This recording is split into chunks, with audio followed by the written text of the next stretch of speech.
Hello, my name is Jeremiah Clark, and I'm the chairman of the Sullivan County Young Republicans. Welcome to this edition of Conversation Starters. Today we have the honor and privilege of being joined with the new sheriff of Sullivan County, Mr. Jeff Cassidy. Thanks, Jeremiah. Thank you for joining us today. Thanks for having me. I really appreciate it. Absolutely. Thank you for being here. So let's go ahead and get the big question out of the way. Okay. How does it feel? Oh, it feels great. I'll tell you, one thing I've always stood by during this whole campaign was that I guess it was a good feeling because I never was running for sheriff for just myself or a title or a rank or anything like that. I was running for the community, the society, the citizens of Sullivan County, and the employees. And I can see a lot of energized faces and a lot of people that's saying it's a breath of fresh air. I know that back during the campaign, both the 4th of July parade, the Fun Fest parade, you had a huge group of volunteers out supporting you. So it looked like you had a ton of support all throughout the campaign. Yeah, God bless me with some great supporters, and I can't thank them enough. They worked the polls for me. They helped go door to door for me. They, like you said, worked all the Fun Fest parade, 4th of July parade, the last Christmas parades, and I just had a ton of support, and God blessed me with that, and I really appreciate that, and I'll never forget that either. Well, we're glad you're here. Thank you for being here. Thanks for having me. So you're a few days into the job at this point. What's been happening? What have you been doing? It's been very busy. The transition, actually, Walter State was my last day, was the Friday before last, and then the Tennessee Peace Officer Standard Training Commission, which is the governing body that certifies police officers. Once you're a newly elected sheriff, they require you to go to a 2-week new sheriff school. So I was in Nashville going to that, learned some good things about liability, learned some good things about the jail. Got another week in Nashville I have to go to next week, which is more of your Tennessee Corrections Institute, TCI, your jail liability and stuff like that. So, transitioning from that, got back from Nashville, moved in the office, and worked. I went out a little bit Saturday night, to help patrol out a little bit. So, just love meeting the new employees that I haven't got to meet, and then seeing old and rekindling old relationships where I've worked with a lot of these people for 20 years. Gotcha. For the most part, everyone on your staff happy to see you, happy to be working with you? Yeah, they were very excited, and I'm excited as well, and it looks like that everybody knows, and everybody that worked for me or worked with me knows that I'm fair, I'm honest, and I just like to see a good, positive, comfortable working environment where we all, have one mission in mind, and that's public service, public safety. Sounds good. So what do you believe are the most pressing challenges facing your department? You've got a lot, really. You've got this drug epidemic that's really taken impact in the lives of, if it hadn't impacted one person, I would be surprised in our whole county, because it's just, we're top 5 in drug overdose, top 5 in drug addicted newborns. We're considered a national high intensity drug trafficking area. It's impacting the lives of so many people. And then you've got your jail overcrowding. We were at 915 inmates today, and we've got to look at some avenues where we can start trying to remedy some of those problems. So on the topic of the drug epidemic, I know that the United Way of Greater Kingsport and a lot of other agencies here throughout the region have been trying to address that in one way or another. Do you have any specific ideas or thoughts on how we can help the situation here? Well, I like the reentry program, drug courts, stuff like that, where we actually re-enter these people back into society. Because we know the stigma of being a criminal. Sometimes it's hard to gain employment, go home, take care of your families, be productive members of society, because you can't get the jobs. So, a lot of reentry programs. I know I went to a couple of things just the last couple of weeks, and there's just really some good stuff where these people are being helped with job skill placement, interview writing, or not interview writing, but resume writing, interview techniques where they can assist them to try to get employment. That way they get employment, they're getting money to where they can take care of their families, be productive members of society, and maybe decrease recidivism where they want to re-offend. You also mentioned the jail overcrowding. Any immediate plans on how to address that? I've got a meeting probably this week. I'm going to meet with a lot of our committees on maybe a possible expansion, but we're also going to look into some other avenues. We can look at getting some of these low-risk offenders, maybe ankle monitoring, community corrections, and get them back into society again, where they can gain employment and be productive members of society, and it's not costing our tax-paying citizens a fortune for us housing them there. And that's, again, that's low-risk offenders. We have a a lot of pretrial felons we can't do a lot with. It's high risk. So we are going to work on trying to remedy the jail overcrowding as much as we can. And I know that Sullivan County currently has a lot of outstanding warrants. Some of those ideas that you mentioned to help alleviate the overcrowding in the jail, could any of those things be used to help with the warrant situation? Yeah, we've started looking into some computerized software to where it can also identify these warrants, what we have civil, what we have arrest warrants, and then I think right now we've got a complicated system that's sort of duplicating a lot of our process, which it makes it look like we have a whole lot more. So we're going to look at getting those served, the ones that we have outstanding, arrest and civil, but we're also going to work on having a fugitive apprehension team where they can diligently just work on that one task, which is serving warrants and serving civil process, and we might even get to look at having constables help us with our civil service as well. I have to ask out of curiosity, the bingo game, is that going away? Yeah, it's going away. Yeah, I'm not a big fan. Not a big fan. I'm a huge fan of professionalism, and we got some great men and women that work at the sheriff's office, and it sort of makes a mockery of the criminal justice system. We have, these people are innocent until proven guilty. If we're just going to serve a warrant, or if we're going to serve a process, we just need to do it. We don't have to make a game out of it. You start utilizing resources and using manpower to make this game. Those same people that's making this game could be out there trying to serve this process. And also you're looking at a tactical disadvantage for police officers. If you're telling society that, hey, we're coming after you, then say it's a subject that's a parole offender or a violent parole violator that doesn't want to go back to jail, and we're saying we're coming to get you, he could just barricade himself in, get all kinds of weapons, and it's just a tactical disadvantage for officers. If we're going to serve warrants, we just need to serve them. We don't need to play games with it. That makes sense. I know at one time Sullivan County was involved in that Southern Justice TV show. Is that also? Yes. I don't even know if we're still involved in that. To be we honest. weren't, but I wouldn't look at the thought right now. Right now we have a job to do, and I don't have time to be a TV star or time to be on a game or anything like that. We really need to work on gaining trust with the community. We need to work on community-oriented policing and problem solving. Be more present in the community, deter crime, prevent crime, and whatever method that takes. We have a lot of work to do, and I think that stuff like that sort of takes us away from being able to do our job. So I'm all about let's do our job and just help for a safer society. Sullivan County is kind of unique in the sense that we share the county with Kingsport and Bristol, two large cities, both of which have their own police forces. Do you have any ideas on how Sullivan County's police force can train and retain the best officers in the region? I mean, what does that look like as far as keeping Kingsport and Bristol from siphoning off your best officers? Well, like you said, we have Kingsport and Bristol inside our county, and being managing law enforcement officers and seeing the attrition that happens with, and some people they leave just because they figure out it's a job that they can't do.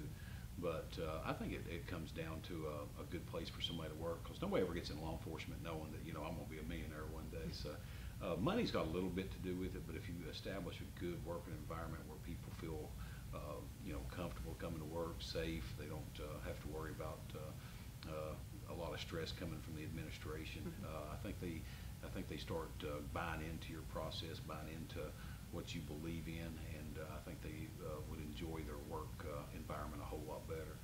You're going to lose people just simply for money. There's not much you can do about that, and you're also going to lose people just because they figure out it's not the job that they want to do, because it's always been a top 5 most dangerous job in the United States. So it is a dangerous job, and I used to see people at the academy all the time that would come through the academy, and I would hear about them quitting within 2 or 3 weeks once they started the FTO process. You will lose people, but I think those ones that really enjoy this work, I think the best thing to do is make a comfortable working environment for them to work in.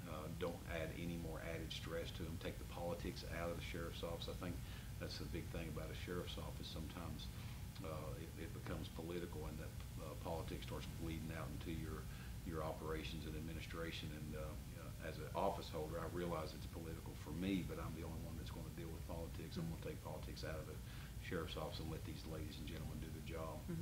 What first attracted you to be in the police force? I was about 14 or 15, wanted to be in law enforcement my entire life, and I don't know if you remember Marvin Bell, but he was a Kingsport police officer. He fell out of a tree stand and was a paraplegic, and he passed away about 7, 8 years ago. But he pulled me over one day. I was done with football practice, and I played at Sullivan North, and you know, I thought, oh gosh, you know, first thing I thought, this is my first contact with a law enforcement officer, and I'm going to get a ticket. But he come up and he talked more about football than he did anything about my offense, and I thought, man, I really want to be like that. I want to be a police officer people look up to. I want to help people. I want to, you know, help society. So ever since then, and I sort of teach my law enforcement officers that too. You know, you may be the only contact a citizen has with a law enforcement officer, so that really is their attitude and opinion of a law enforcement agency. So I always tell people that the officers that, you know, when you treat people like your neighbor, like it's your mother, your father. And it's really always worked for me too. I've always enjoyed law enforcement, enjoyed helping people, and after that contact with Marvin, you know, and we stayed best friends for years after that. So I actually applied at Kingsport City and got hired on Sullivan County for the jail. Very cool. Yeah, talking about trying to improve that relationship between the police force and the citizens, I'm sure teaching your officers to engage the public like their family, like you mentioned, I'm sure that helps combat that stigma of, you know, don't call the police, don't talk to them. I'm sure that helps a lot. Yeah, you know, community-oriented policing, and that's part of my passion for community-oriented policing, because it gains trust from the community, it gains good rapport, builds rapport, gains good relationships within the community, and you know, after 9/11, it's evident that law enforcement can't do it alone. We need the eyes of citizens, we need the eyes of DEA, your federal, your state, your local agencies. So I think we all have to collaborate, work together for the common goal, and that's public safety. So that kind of bleeds into another question we had. There's been a lot of talk in our region here lately about regionalism and getting everybody in this region working more together. Do you and your department have a good working relationship with Kingsport Police, Bristol Police, and then even Johnson City? It can be better. I think it can very well be improved upon, and that's just from the contacts I've had and the conversations I've had over the past year and a half. You know, when I was come out running for sheriff, it can be a whole lot better. And we need to collaborate a whole lot better, communicate with these other cities, because we're all in this for the same common goal, and for officer safety evident. We need to let each and every one of the officers know that we're here to help you if you need us in any way, and like I say, we can always improve upon those relationships. Makes sense. On the topic of budget, do you feel that your department is adequately funded? Is there any area where you feel like you're lacking, or are things good? With the budget, they just passed a budget just recently. Just like with anything, I'm just stepping in, so I really hadn't had a chance to look at the jails, what's going to cost, and of course, a lot of your budget goes to salaries and benefits for the employees. So you've got salaries, benefit for the employees. That's pretty predictable. But when you look at inmates, inmate health care, you could have an inmate with cancer, $6,000–7,000 a month. That's unpredictable. You got food, water, shelter, the basic necessities of an inmate. Once I get in there, I'm going to look at our budget and see. But what I look at is wants versus needs. I'm sure an officer wants to have certain things, but as long as we have the tools to effectively and efficiently do our jobs, I think we're fine. But we just need to eliminate wasteful spending, look at what's working, what's not, do away with what's not working for public safety, and start utilizing our resources and our budget for just what's working and what's providing public safety, and not coming to the point where you have to sue the county and the tax-paying citizens. I'm not going to do that. That's good enough. So, is there anything specific that you would like the audience of Sullivan County and beyond to know about you and your mission and objectives for the police department? Well, I think during my whole campaign, I can pretty much everybody knows that's worked with me, my work ethic. I mean, when I tell people something, it's straight from the heart. It's honest. It's, you know, we're going to go to work on these drugs. I've already expanded my vice unit today. I went from 3 to 6, and we're going to work on these drugs. We're going to work on these traffickers and distributors, push them out of our county.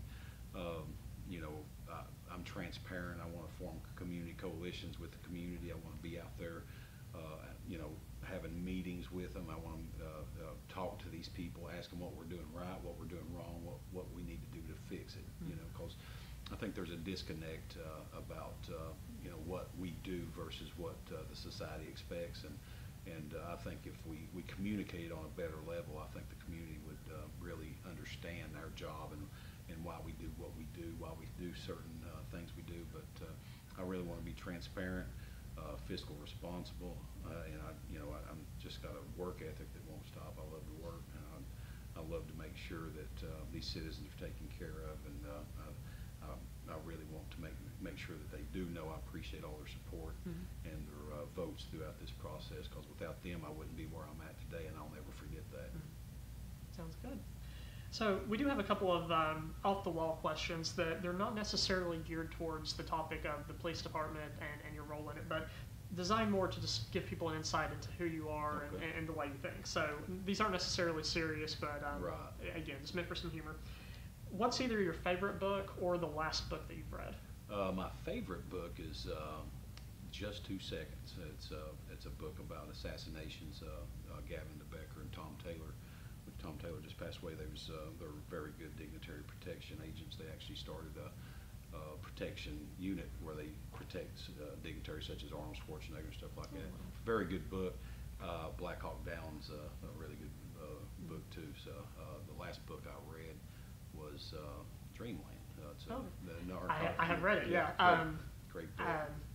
The District Attorney General, he recommended it to me. Yeah, he recommended it to me. Yeah. Did you go to some of the Tyler's Light venues? That's where I was recommended, and one of my great friends let me borrow hers, and I finished reading that just last week because I finally got a chance to read it. But very good book. Very good book. I borrowed a copy of it first from the United Way, and then I ended up really buying my own look at copy. It through other eyes. It does. Lenses, I have a friend who just finished pharmacy school, and you know, she had to read it and everything. And again, just it's a good book. Yeah. That's a recommendation for the audience. Yeah. Dreamland. It's a look at America's drug opioid epidemic and specifically the crisis it has caused in our region up into Ohio and all of Appalachia. Exactly. Really good book. What's your favorite quote? My favorite quote, it's probably a leadership quote from Jack Roush, but he said, you know, you're a good leader. My mind just went blank, but Jack Roush used to be the CEO of GE. Oh, okay. He always come up with some of the best quotes I've ever seen, and John Maxwell as well. Yeah. But you know, you're not. It's not so much about titles, ranks, and crowns. It's about watching other people's flourish. And when I think about that, I think about the position I'm in. You know, as sheriff, you know, the head of law enforcement officer in the agency. I really am not worried about that. I want to see my subordinates flourish. I want to see them do a good job, and once they succeed, you know, a sheriff can't do it alone. I mean, he's got to put people around him that's going to do make him look good, because those are the workers. Those are the people that really get out here and know what's going on, and they do a really good job. But you know that. Most of your leadership quotes are some of my favorite quotes, I think, because some of them really hit home. You know? I enjoy John Maxwell. He's always good to listen to and read. Who do you most admire, either living or deceased? Most admire? Gosh, there's a lot of them. Or who would you like to most meet, either living or deceased? Living or deceased that I would like to meet.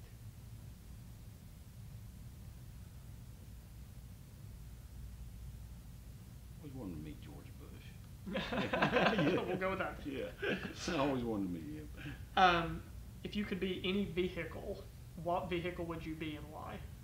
Any vehicle, I think if I was going to be a vehicle, it would have to be tough.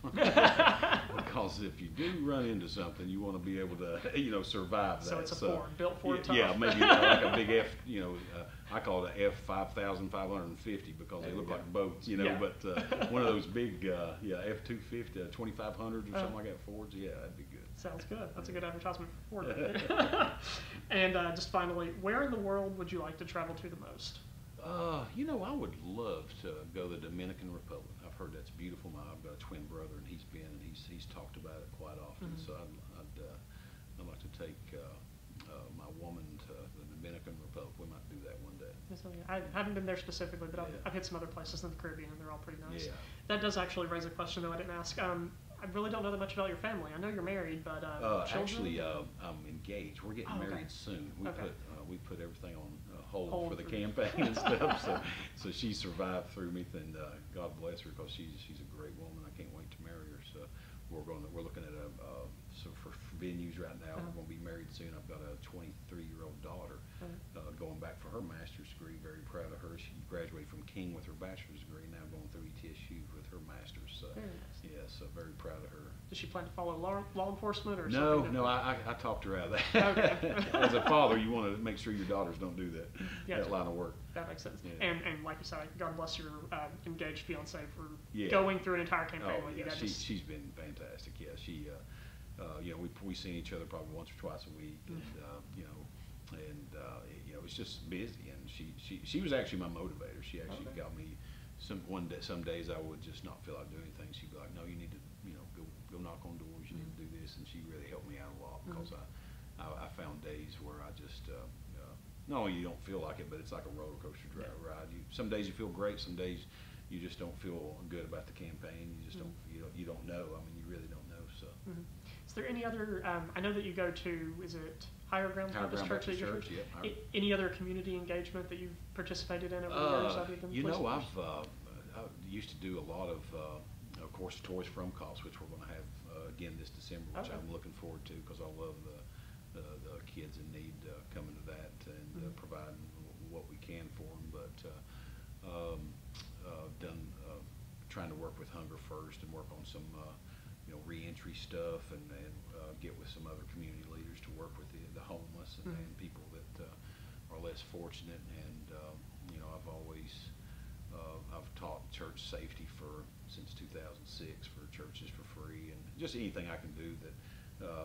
That's one thing I can barely change oil in my own car, but the criminal justice system and safety measures and advanced protective measures, I'm really I know a little bit about the whole criminal justice system. So that's your thing. That's your niche. That must be my thing there. Yeah. Well, then I guess it's a good thing Sullivan County elected you. Yeah. So, well, yes. I'm glad for that. Well, that brings us to the end of this episode of Conversation Starters. Thank you, Sheriff Cassidy, for joining us today. I appreciate you having me. Yes, thank you. And thank you also to Strategic Planning Group for allowing us to use their studios here today. Thank you. Thank you very much.